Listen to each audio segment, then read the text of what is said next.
So ayun guys, Sunday ngayon, wala tayong pasok. Napag-utusan tayong kumuha ng nyog. Kaya binalatan natin, sa tawag yun sa amin yung paklawan yun. Binalatan ko yan sa paklawan. Tapos pagkatapos ko magbalatan dyan, sinati ko yung gamit yung itak. Ayun nga. Tapos dala ko pumunta sa may kayuran. Kayuran ng nyog. Ayun nga. Tapos kinayad ko na may gate. Yun na nga. Tapos ang bagal mo pare. Bisa mo pare. Ano nga, tapos ang gusto nyo magpakayod sa amin.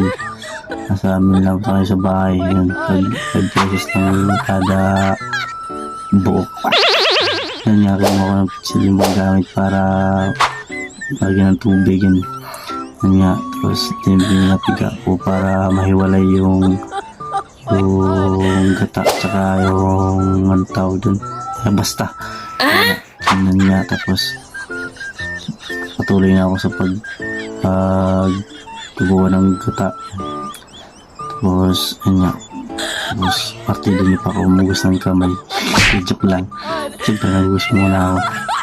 Ayun nga. Tapos, yun. Mekos-mekos na yung minsan na. Mekos-mekos di pare. Di pa po. So, yun. Yun nga. Yun yung isda. Yun yung pinapagataan sa akin. Wow! Yan, inopin ko yung gas. Yan.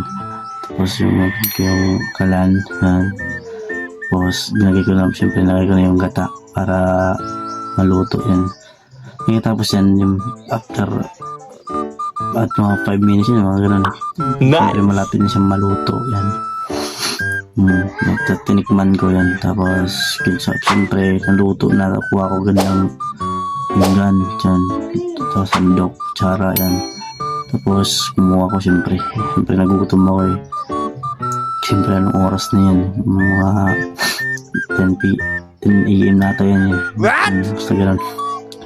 Ayun na nga, kumuha ko ng isda siyempre. Tapos dali-dala pumunta sa may mesa yun, diba? Siyempre kakain yung kupal. Tapos yan, diba?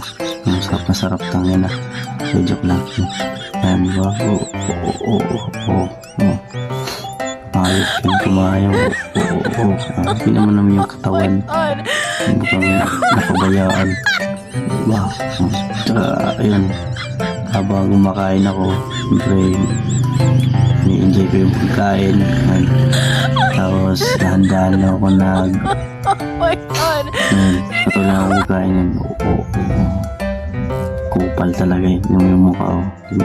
Yung tipong pinyaman yung mukha, yung kupal mo sa basta yung kupal yan. So ayun, yung ng tubig, tapos na ako.